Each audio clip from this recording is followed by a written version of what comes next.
Iran में special alert पर है सेना। सैनिकों की छुट्टियां रद्द करने का आदेश भी जारी किया गया है।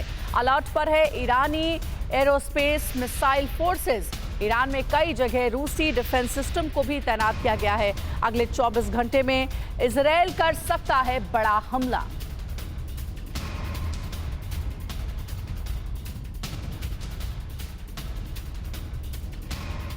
और अगली बड़ी खबर है, ईरान अजरबैजान सीमा पर सैन्य हलचल और बढ़ गई है।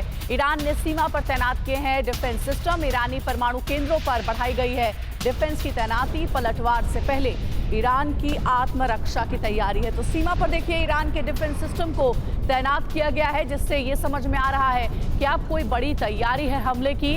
और कहा यह जा रहा है कि पलटवार से पहले ईरान अपनी आत्मरक्षा के लिए पूरी तरीके से मुस्तैद है।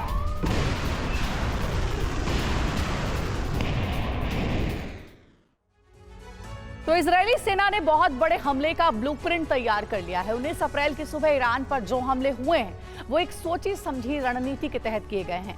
इस रणनीति के पीछे इजरायल का दिमाग बताया जा रहा है। 19 अप्रैल की सुबह ईरान की परमाणु ठिकाने वाले शहर में भीषण धमाके सुने गए और इसके साथ ही ईरान के एयर डिफेंस सिस्टम ने फायरिंग शुरू कर दी। रिपोर्ट है कि ईरान के सैन्य बेस को नुकसान हुआ है। हालांकि ईरान ने इसे खारिज किया है। अरब के संग्राम की शुरुआत हो चुकी है और ईरान इजरायल की जंग में आज रात कितनी विनाशक हो सकती है, इस रिपोर्ट में देखिए।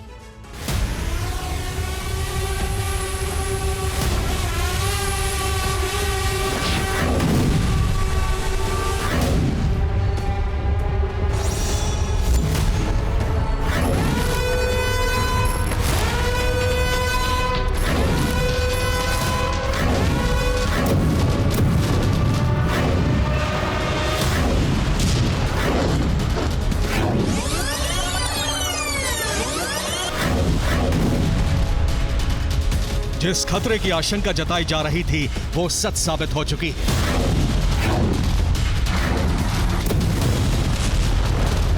इजरायल ने ईरान पर बारूदी वर्षा शुरू कर दी है।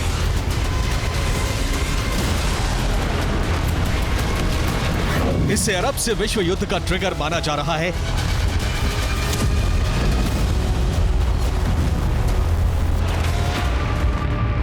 क्योंकि 19 अप्रैल की सुबह इजरायल ने ईरान पर ड्रोन और मिसाइल हमले शुरू कर दिए। 19 अप्रैल को ईरान के सुप्रीम लीडर खामनेई का जन्मदिन होता है। आज रात फिर ईरान पर हमले कर सकता है इजरायल। अब इजरायल पर ईरान के बड़े पलटवार निश्चित है। ये टकराव विश्व युद्ध की आग में बदल सकता है।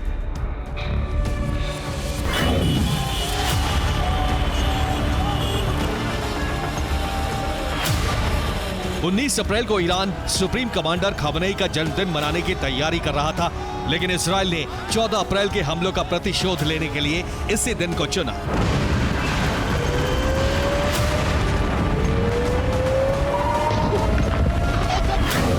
पांच दिन के अंदर अंदर इजरायल ने ईरान से बदला लेने के लिए बारूदी वर्षा शुरू कर दी।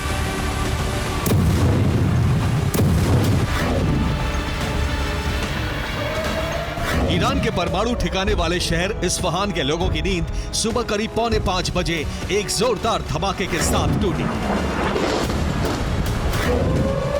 ये इस्फहान पर इजरायल का मिसाइल हमला था, जिसके धमाके की आवाज कई मील दूर तक गई और इस्फहान की स्काईलाइन पर रोशनी चमक उठी।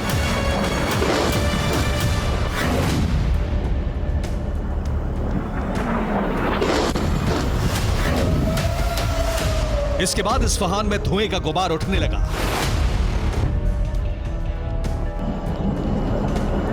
यह मिसाइल धमाके से बना बारूद का मशरूम क्लाउड था। धमाके के साथ ही इस्फहान में अलर्ट सायरन गूंजने लगे।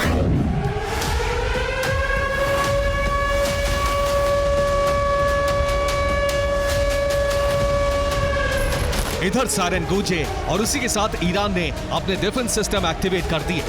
आसमान में उड़ते हुए शोले नजर आने लगे और धमाके गूंजने लगे। इस्फहान पर हमले का मतलब है परमाणु विनाश।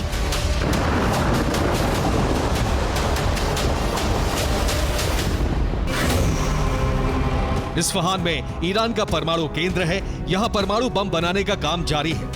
परमाणु बम बनाने के लिए यूरेनियम संवर्धन का काम यहां चल रहा है।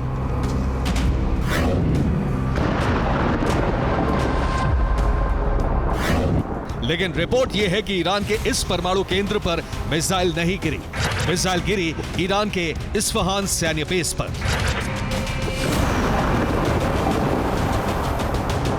ईरान के इस बेस पर सैन्य वाहन और सैन्य उपकरण नजर आ रहे हैं। माना जा रहा है कि ईरान को इस हमले में बड़ा नुकसान हुआ है।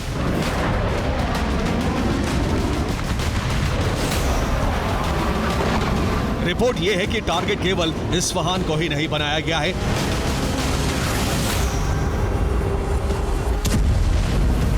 इस्फहान के साथ साथ ईरान की राजधानी तेहरान, न्यूक्लियर ठिकाने वाले शहर फार्दो, मिसाइल लॉन्च पैड अराक, खर्क आइलैंड, बुशहर, बंदर अब्बास पर भी हमले किए गए हैं। इसके साथ साथ शिराज और तबरेज शहर के ड्रोन गोदामों को निशाना बनाया गया है।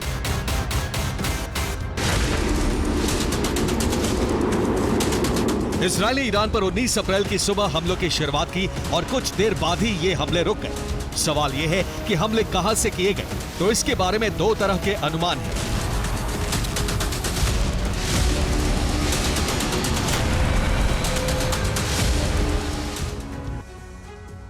अनुमान ये लगाया जा रहा है कि ईरान पर हमले के लिए अजरबैजान की जमीन का इस्तेमाल किया गया है।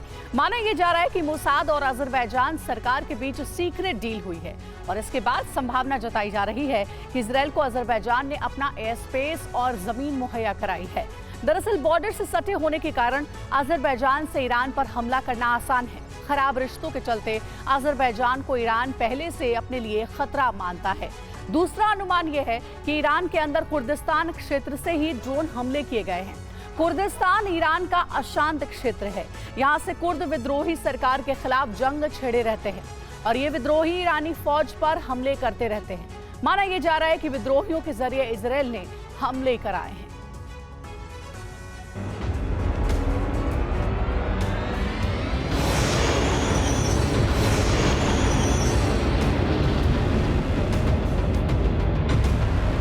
अमेरिका की सेंट्रल कमांड ने भी ईरान पर हमलों की पुष्टि की है। अमेरिका ने कहा है कि ईरान पर ड्रोन और मिसाइलों से हमले किए गए हैं, यानी हमले हुए हैं और अब इस बात से इनकार नहीं किया जा सकता कि इनके पीछे इजरायल हो सकता है।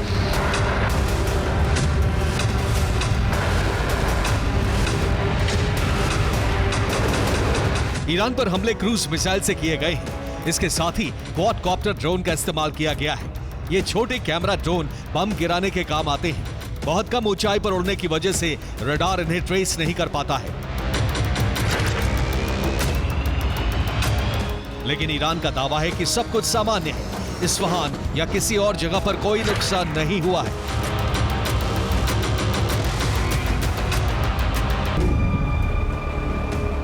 ईरान इन हमलों की गहन जांच कर रहा है। ईरान ने अभी तक ये नहीं माना है कि हमले इजरायल ने किए हैं। ना ही तेहरान ने इस मामले में इजरायल को क्लीन चिट दी है। हमले के वक्त तेहरान, शिराज और इस्फहान का एयर स्पेस बंद कर दिया गया था। हमलों के कुछ ही घंटे बाद एयर स्पेस खोल दिया गया।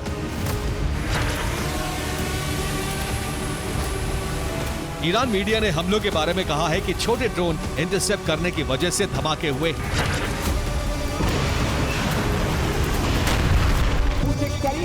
ईरान भले सब कुछ सामान्य होने का दावा करे, लेकिन खुफिया रिपोर्ट है कि ईरान पर आज रात इजरायल बड़े हमले कर सकता है।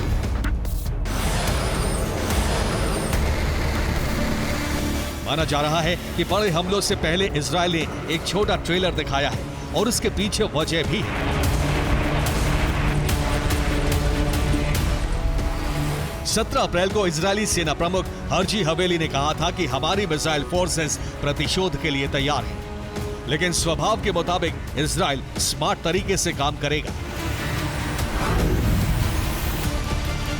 अब ये इजरायल का स्मार्ट मूव यानी चालाकी भरा कदम माना जा रहा है। हमलों के बाद कई तरह की थ्योरी दी जा रही है। पहली थ्योरी यह है कि छोटे हमलों से ईरान को उकसाया गया है। इजरायल की जमीन से हमले होने के संकेत नहीं मिले हैं। ईरान ने इजरायल पर पलटवार किए तो इजरायल को बड़े हमले करने का आधार मिलेगा। दूसरी थ्योरी यह है कि छोटे हमले करके इजरायल ने ईरान की डिफेंस क्षमता, रडार सिस्टम और इंटेलिजेंस को परखा है। आज रात बड़े हमले हो सकते हैं। तीसरी थ्योरी यह है कि इजरायल ने ईरानी सेना को कंफ्यूज किया है। आज रात किसी नई लोकेशन पर बड़ा हमला हो सकता है। चौथी थ्योरी यह है कि हमले के लिए सैन्य सर्वेक्षण वाले ड्रोन भेजे गए। इससे ईरान के लोकेशन की मैपिंग और इंटेलिजेंस जुटाई गई है। अब इजराइल ईरान पर बड़े हमले कर सकता है। तरीका जो भी हो, लेकिन यह तय माना जा रहा है कि हमलों के पीछे इजराइल का दिमाग है और युद्ध आरंभ हो चुका है। अगर इजराइल ने बड़े हमले किए या ईरानी जमीन से पलटवार हुए तो महासंग्राम निश्चित है। Bureau report, TV9, Bharatvarsh. Iran Israel का युद्ध एटमी विध्वंस की तरफ बढ़ता दिख रहा है। इजराइल ने हाई लेवल मीटिंग में ईरान के एटमी ठिकाने चिन्हित कर लिए हैं, जिसके बाद ईरान तमतमा गया है। ईरान ने इजराइल को खुला चैलेंज किया है, अगर ईरानी एटमी ठिकानों पर हमला हुआ तो इजराइल को गंभीर परिणाम भुगतने के लिए तैयार रहना होगा। जबकि इजराइल ने ईरान पर हमले को सिर्फ ट्रेलर बताया है, यानी इजराइल ईरान पर बड़ा हमला कर सकता है। अब सवाल उठ रहा है कि अगर इजराइल ने एटमी ठिकानों को निशाना बनाया तो पलटवार में ईरान भी ऐसा ही करेगा। ऐसे में मिडिल ईस्ट में परमाणु तबाही आने से कोई नहीं रोक सकता है।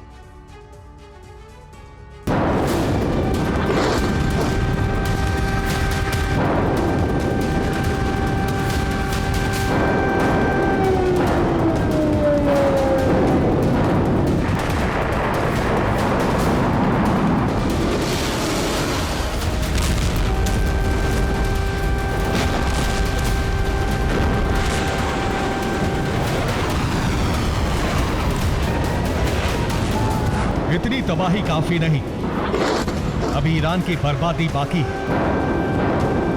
हमले से ठीक पहले इजरायली प्रधानमंत्री बेंजामिन नेतन्याहू ने खुला ऐलान किया था कि ईरान पर तब तक हमले होते रहेंगे जब तक ईरान पूरी तरह से बैकफुट पर नहीं आ जाता। न सिर्फ ईरान बल्कि उसके समर्थित संगठनों को भी इजरायल ने चैलेंज कर दिया है कि अगर इजरायल की तरफ आंख उठाई तो अंजाम ऐसा ही होगा। और ये सिर्फ तबाही का पहला ट्रेलर है। विध्वंसक पिक्चर बाकी है, जिसमें इजरायल ईरान के परमाणु ठिकानों को नेस्तनाबूद करने का मंसूबा पाले हुए है।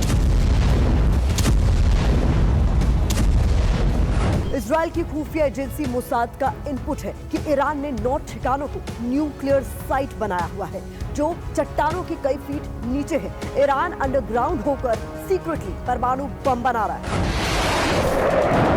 ईरान अंडरग्राउंड होकर सीक्रेटली परमाणु बम बना रहा है। IAEA यानी इंटरनेशनल एटॉमिक एनर्जी एजेंसी ने अपनी रिपोर्ट में पहले ही बता दिया था कि ईरान परमाणु बम बनाने के इतने करीब है कि 1 या 2 हफ्ते में प्रक्रिया पूरी कर सकता है। IAEA की रिपोर्ट के बाद ही पेंटागन ने अलर्ट जारी किया था कि ईरान एटमी हमला भी कर सकता है। इसका मतलब है कि ईरान परमाणु बम बना चुका है। कुछ दिनों पहले सिप्री की रिपोर्ट में बताया गया है कि ईरान के पास 6 से 12 परमाणु बम हो सकते हैं। इजरायल की भौखलाहट की वजह भी यही है कि प्रतिबंध यानी बैन के बावजूद ईरान ने सीक्रेटली एटम बम कैसे बना लिया। 2015 में अमेरिका ने ईरान पर प्रतिबंध लगाए थे। बैन के बावजूद 9 सालों में ईरान ने एटम बम बना लिए। कहीं इसके पीछे रूस तो नहीं? क्योंकि रूस चाहता है कि अरब से अमेरिका का वर्चस्व खत्म होना चाहिए। अरब का नया बादशाह ईरान हो और ईरान तो रूस के इशारे पर चलेगा, इसकी गारंटी पुतिन के पास है। तभी तो ईरान ने यूक्रेन जंग में रूस को कामिकाज़ी ड्रोन और मिसाइलों की खेप दी। इसीलिए रूस खुलकर ईरान के समर्थन में उतर आया है। यूएन सिक्योरिटी काउंसिल की मीटिंग में रूस का बयान इसकी तस्दीक करता है। रूस के अलावा चीन का भी साथ ईरान को मिल रहा है। ऐसे में इजरायल और अमेरिका को आशंका है कि इजरायल के हमले के बाद ईरान फिर से हमला कर सकता है और ईरान के टारगेट पर इजरायल के एटमी ठिकाने हैं। डिमोना में नेगेव रिसर्च सेंटर, जहां प्लूटोनियम का प्रोडक्शन होता है। इसके बाद इलावन सेंटर है, जहां tactical nuclear weapon storage facility है। कफ्र जकारिया न्यूक्लियर मिसाइल बेस होने की आशंका है। इसके अलावा नहाल सोरेक में न्यूक्लियर लैब है, जहां एटमी हथियार का डिजाइन और प्रक्रिया तय की जाती है। जबकि योदफैत में न्यूक्लियर वेपन असेंबल फैसिलिटी है। तिरोश में न्यूक्लियर वेपन स्टोरेज साइट है। इसके अलावा राफेल में परमाणु हथियार असेंबल किए जाते हैं। इन तमाम ठिकानों की जानकारी ईरान के पास है। इसलिए ईरान के न्यूक्लियर प्रोजेक्ट के चीफ अहमद हाकतलब ने इजराइल के एटमी साइट पर हमले की धमकी दी है। जबकि ईरान पर हमले के तुरंत बाद इजरायली आर्मी ने कहा कि हम ईरान के इस्फहान न्यूक्लियर सेंटर के दरवाजे तक जा पहुंचे हैं। इसका मतलब है कि हम साइट को कभी भी तबाह कर सकते हैं। इसे ट्रेलर समझा जाए, हम 9 ठिकानों को कभी भी बर्बाद कर सकते हैं।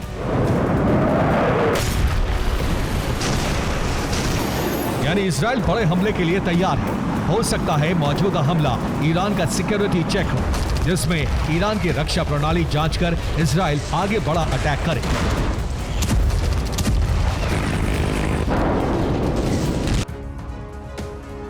बदले की आग में झुलसते बेंजामिन पर ईरान पर बड़ा हमला करने की प्लानिंग के बारे में कहा जा रहा है कि वो कर सकते हैं ऐसा, और जिसमें ईरान के परमाणु ठिकाने भी टारगेट पर हैं। तेहरान न्यूक्लियर सेंटर जहां रिसर्च लैब है, अराक न्यूक्लियर सेंटर जहां हेवी वाटर रिएक्टर है, बुशहर न्यूक्लियर सेंटर जहां एटमी पावर प्लांट है, जबकि बोनाब न्यूक्लियर सेंटर में परमाणु रिसर्च लैब मौजूद है। इसी तरह इस्फहान न्यूक्लियर सेंटर पर एटमी साइट और फोर्डो न्यूक्लियर सेंटर पर एटमी प्लांट है। नतांज न्यूक्लियर सेंटर में प्लूटोनियम एनरिचमेंट प्लांट है। ये तीनों सेंटर सबसे पहले टारगेट पर हैं। और इसके अलावा पश्चिम न्यूक्लियर सेंटर का मिलिट्री कॉम्प्लेक्स निशाने पर है। वहीं अरकादान न्यूक्लियर सेंटर के येलो केक प्रोडक्शन प्लांट पर भी इजराइल हमला कर सकता है।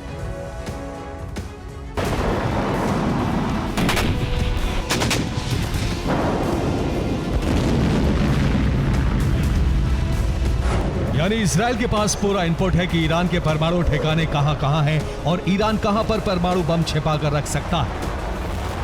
इसका सीधा मतलब है अब दोनों देशों के बीच युद्ध परमाणु केंद्रित हो चुका है।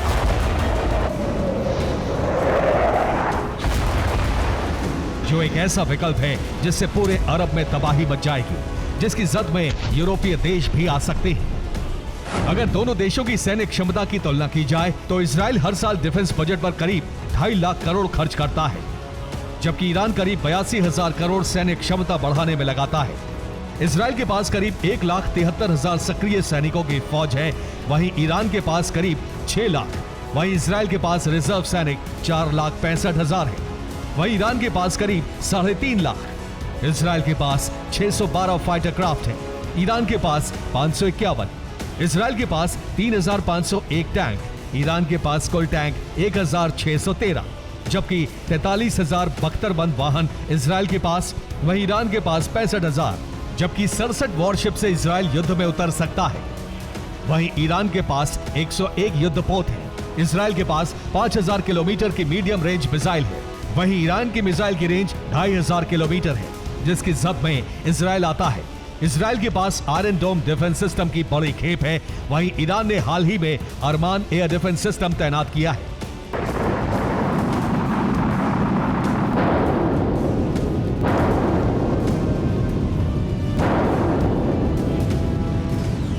ताकत के मामले में इजराइल भारी पड़ता दिख रहा है, लेकिन इजराइल को अकेले सिर्फ ईरान से युद्ध नहीं लड़ना है, उसे ईरानी प्रॉक्सी से भी मुकाबला करना है, जो इजराइल में लगातार तबाही मचा रहे हैं।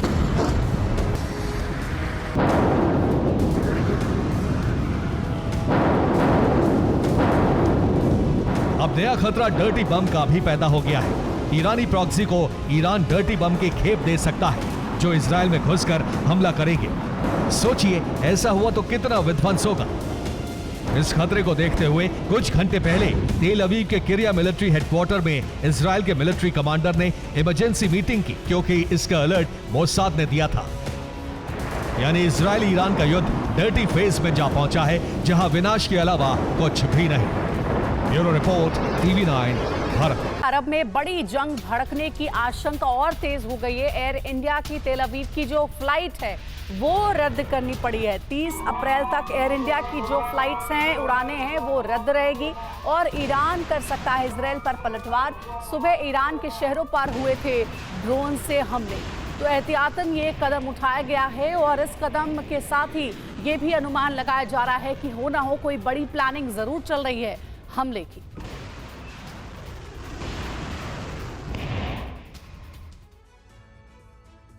ईरान में इजरायली हमले के बाद माना जा रहा है कि अरब में तीसरा विश्व युद्ध शुरू हो चुका है। इजरायल और ईरान में जो जंग छिड़ी है उसका विस्तार हो गया है। ये जंगी ज्वाला अब 10 देशों तक पहुंच चुकी है। आने वाले वक्त में इसमें आधा दर्जन देशों की और एंट्री हो सकती है। इसके बाद अगले कुछ घंटे में अरब विनाश का सबसे खतरनाक चरण शुरू हो सकता है। इसकी शुरुआत इजरायली एटमी सेंटर पर ईरान के हमले से होने जा रही है।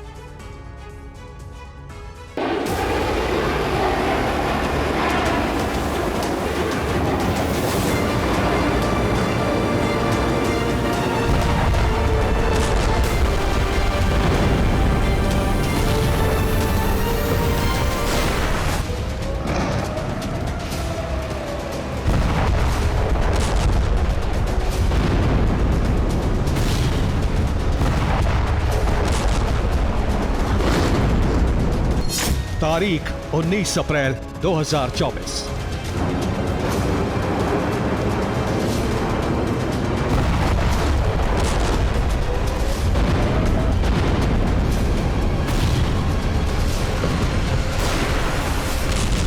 वक्त सुबह 4:40।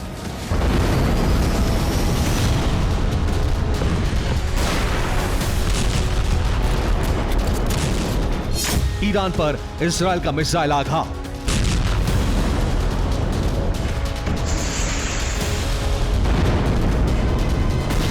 अरब में तीसरे विश्व युद्ध का आगाज। इजरायल के प्रतिशोध के साथ ही तीसरा विश्व विनाश शुरू हो गया है।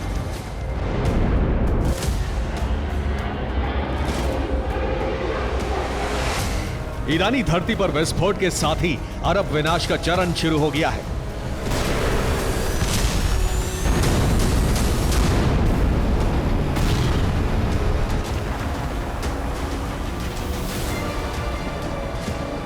इजरायल ने सिर्फ ईरान में ही नहीं बल्कि 3 और देशों में भी मिसाइलों की बारिश की।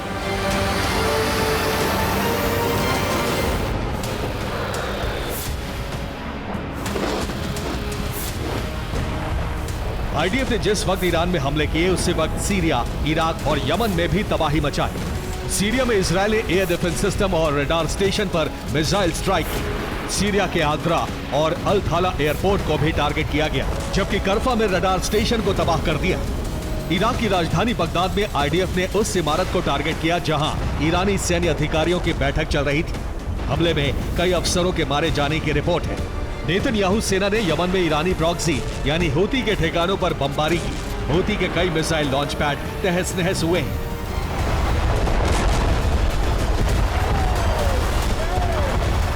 इजरायल का प्रतिशोध शुरू हुआ तो ईरानी सेना पलटवार की तैयारी में लग गई। ईरान ने सीरिया से अपने सैन्य अधिकारियों और प्रॉक्सी के कमांडर्स को वापस बुला लिया है। इजरायली हमले के बाद ईरान में कई आपात बैठकें हुई। माना जा रहा है कि ईरान आधी रात को इजरायली एटमी सेंटर को टारगेट कर सकता है।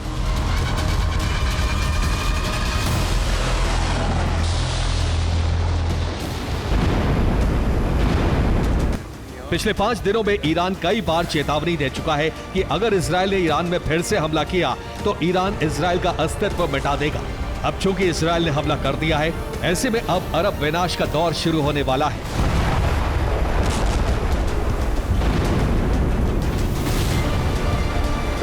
ईरानी सेना से जुड़े सूत्रों के मुताबिक आईआरजीसी ने इजरायल के अंदर अपने टारगेट को ढूंढ लिया है। इन टारगेट पर किसी भी वक्त मिसाइलों की बरसात हो सकती है।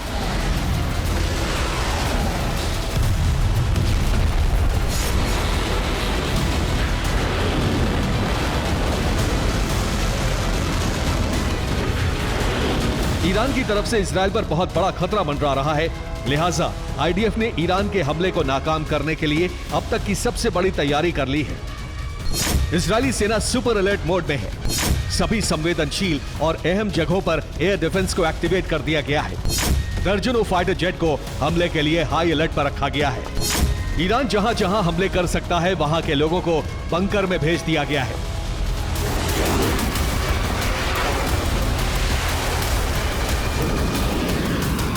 ईरान और इजरायल जंग की ये वो ज्वाला है जो अरब के कई देशों में फैल चुकी है।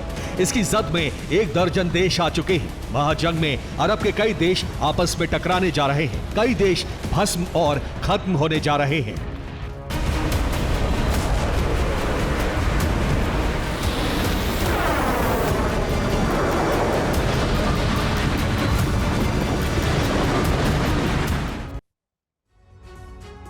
ईरान और इजराइल में छिड़ी जंग की जद में एक नहीं कई देश आ चुके हैं। युद्ध की आग मिडिल ईस्ट और अरब के 10 से ज्यादा देशों तक पहुंच चुकी है। रिपोर्ट की माने तो इजराइल ने ईरान के अंदर जो हमले किए हैं वो अजरबैजान के एयर स्पेस से किए गए हैं। इसका मतलब ये हुआ कि अजरबैजान भी युद्ध में एंट्री कर चुका है। तो ईरान से भड़की जंगी आग Azerbaijan, Iraq, Syria, Lebanon, Jordan, Israel और यमन तक पहुंच चुकी है। जिन देशों में जंगी ज्वाला भड़की है वो मैप पर एक सर्कल बनाते हैं। बीच में जो देश है यानी कुवैत, बहरीन, सऊदी अरब, कतर और यूएई, जंग की आग इन देशों तक भी पहुंच सकती है। ये 5 देश भी किसी भी वक्त महायुद्ध में उतर सकते हैं और इस तरह अरब में महायुद्ध छिड़ जाएगा, जो युद्ध कई देशों का अस्तित्व भी मिटा देगा।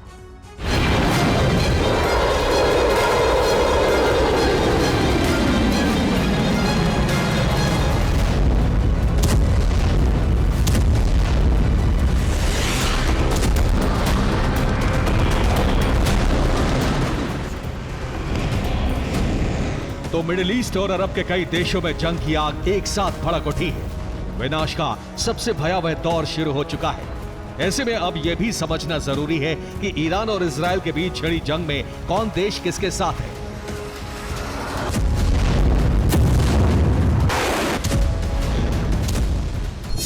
इजराइल के साथ super power America, Britain, France, Jordan, NATO और अजरबैजान है।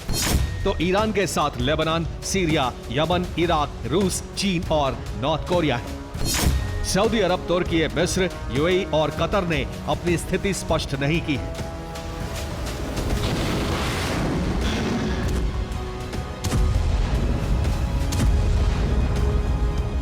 जाहिर है दोनों तरफ महाशक्तियां हैं। अमेरिका और नेटो के समर्थन से इजराइल मजबूत है तो ईरान भी कमजोर नहीं है। उसके साथ रूस और चीन जैसे ताकतवर देश हैं। ऐसे में अरब में ऐसी जंग होने जा रही है जिसमें कई देशों का अंत होना तय माना जा रहा है। और बड़ी खबर आपको बता दें, इटली के विदेश मंत्री का बड़ा बयान आया है। यूएस को दी थी इजरायली हमलों की पहले से जानकारी, यूएस को इस बारे में पता था और आईडीएफ ने यूएस को दी थी हमले की पहले से जानकारी। हमले में शामिल नहीं है यूएस, इटली के विदेश मंत्रालय का ये कहना है। तो देखिए, कहा जा रहा है कि अमेरिका को पहले से ही इस हमले की आशंका थी, ऐसे इनपुट्स मिले थे और इस बात की जानकारी आईडीएफ को भी थी।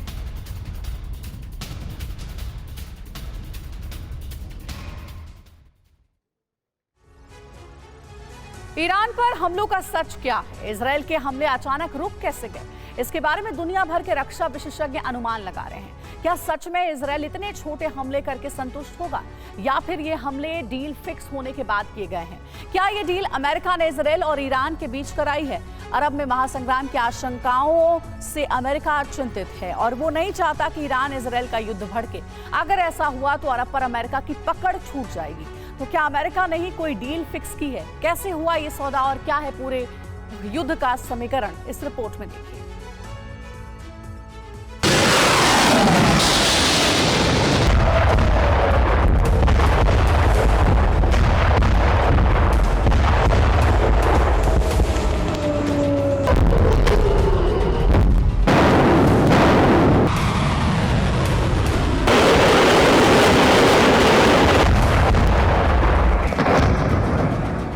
ईरान पर इजराइल के बड़े हमलों का परिणाम क्या होना है ये सब जानते हैं। अमेरिका कई दिन से इजराइल के पलटवार को लेकर चिंतित था।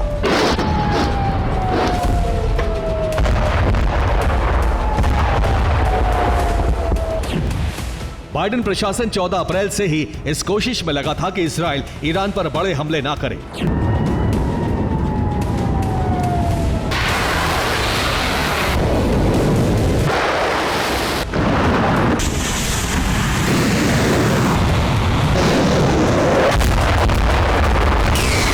और इसके लिए कई देशों के विदेश मंत्रालयों से तेल अवीव पर दबाव डलवा रहा था।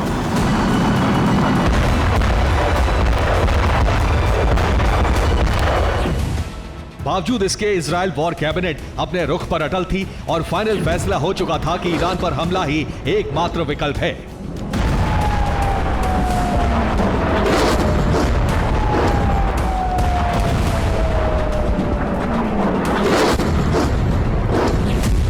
इस बीच 16 अप्रैल को एक बड़ी खबर आई जिससे सुपर प्राइम टाइम में हमने अपने दर्शकों को दिखाया। इस वक्त की बड़ी खबर युद्ध के मैदान से है कि बाइडेन प्रशासन पर ईरान का बड़ा दावा। पेंटागन ने तेहरान से साधा संपर्क, ये कहा ईरान का दावा है कि यूएस ने कहा है कि इजराइल को प्रतीकात्मक हमला करने दे ईरान, प्रतीकात्मक हमले की इजाजत दे ईरान, ये कहना है अमेरिका का। मामूली हमले से इजराइल की इज्जत बच जाएगी, ये कहा जा रहा है अमेरिका द्वारा, और ईरान ये दावा कर रहा है कि अमेरिका ने संपर्क किया है और ये कहा है कि प्रतीकात्मक कार्रवाई कर सकता है इजराइल। ईरान ने दावा किया था कि इजराइल के पलटवार पर बाइडेन प्रशासन ने तेहरान से संपर्क साधा था। 16 अप्रैल को वॉशिंगटन से तेहरान फोन आया। राष्ट्रपति कार्यालय से पेंटागन के अधिकारियों ने बात की। ईरानी सैन्य अधिकारी ने कहा कि अमेरिका ने तेहरान के साथ डील करने की कोशिश की है। डील में कहा है कि इजराइल ईरान पर बहुत मामूली हमले करेगा, इन हमलों से कोई नुकसान नहीं होगा। ऐसा करने से इजराइल की इज्जत बच जाएगी। बेहतर हो कि ईरान हमले इंटरसेप्ट करने के बाद शांत रहे। आज के हमलों में कुछ ऐसा ही हुआ। ईरान ने कहा केवल 3 ड्रोन हमले हुए और ड्रोन इंटरसेप्ट कर दिए गए।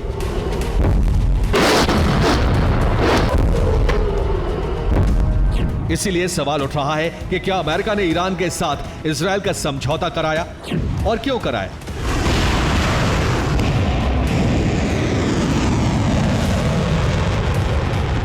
दरअसल अमेरिका को यह डर था कि इजराइल के बड़े हमलों के बाद ईरान को रोकना नामुमकिन होगा, क्योंकि ईरान डिफेंस अटैक का बड़ा प्लान तैयार कर चुका है। 16 अप्रैल से ही अमेरिका रूस ईरान की जंग के आसार बन चुके थे। इसी दिन रूस के रक्षा मंत्री सर्गेई शोइगु ने अमेरिका के विदेश मंत्रालय को एक चिट्ठी लिखी। इसमें लिखा कि अगर इजराइल ने ईरान पर हमले किए तो रूस भी इजराइल की जमीन पर हमले करेगा। इसी दिन इजराइल के हमले रोकने के लिए रूस भी तैयार हो चुका था। रूस के एडवांस फाइटर जेट और मिसाइल सिस्टम पहुंचाए गए। इसके साथ ही रूस के एयर डिफेंस सिस्टम भी ईरान की रक्षा में तैनात कर दिए गए। इसी दिन रूस के युद्धपोत ईरान पहुंचे और इन युद्धपोतों से रूस ने एयर डिफेंस सिस्टम ईरान पहुंचा दिए। रूस ने 3 तरह के एयर डिफेंस सिस्टम ईरान पहुंचाए। रूसी एयर डिफेंस सिस्टम से ईरान में 3 लेयर डिफेंस सिस्टम सुरक्षा तैनात कर दी गई।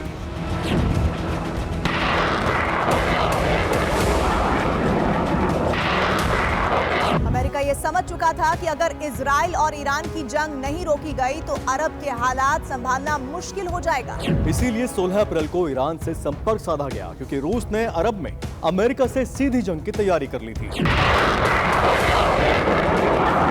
यूरोप में रूस से अमेरिका का टकराव जारी है और अरब में हालात बिगड़ जाते तो यूरोप का मोर्चा बाइडेन को पूरी तरह छोड़ना पड़ता।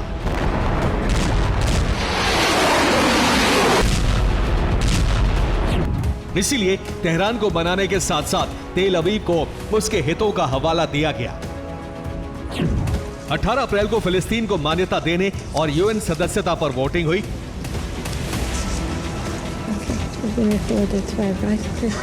अमेरिका ने यह कहते हुए इस पर वीटो लगा दिया कि वो इसके खिलाफ नहीं है, लेकिन इजराइल से शांति समझौते के बाद ही फिलिस्तीन को यूएन सदस्यता दी जा सकती है। अमेरिका ने दोहरा दांव चला है। ईरान के साथ डील फिक्स करके कुछ ही दिन के लिए सही अरब की सबसे बड़ी जंग टालने में कामयाब नजर आ रहा है। साथ ही इजराइल फिलिस्तीन विवाद पर इजराइल का समर्थन करके फिलिस्तीन की यूएन सदस्यता का रास्ता रोक दिया है।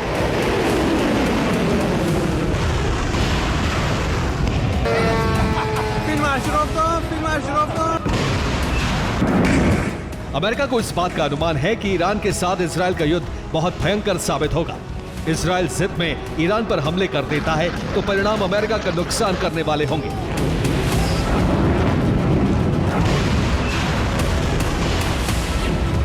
अरब में अमेरिका कमजोर स्थिति में है। इजराइल की सुरक्षा के लिए उसे अपने डिफेंस सिस्टम यूरोप से अरब लाने पड़े हैं। यूक्रेन युद्ध में अमेरिका का पलड़ा कमजोर होता जा रहा है। ईरान के पास रूस चीन की ताकत है। ईरान के पास इजराइल से बड़ा मिसाइल जखीरा है। इजराइल पर होती हिजबुल्लाह, ईरान एक साथ हमले कर सकते हैं। इससे अमेरिका को 3 मोर्चों पर जंग लड़नी होगी। ईरान जंग का विस्तार हुआ तो अरब में अमेरिका विरोध जोर पकड़ सकता है। ऐसे में अरब से अमेरिका का वर्चस्व खत्म हो सकता है।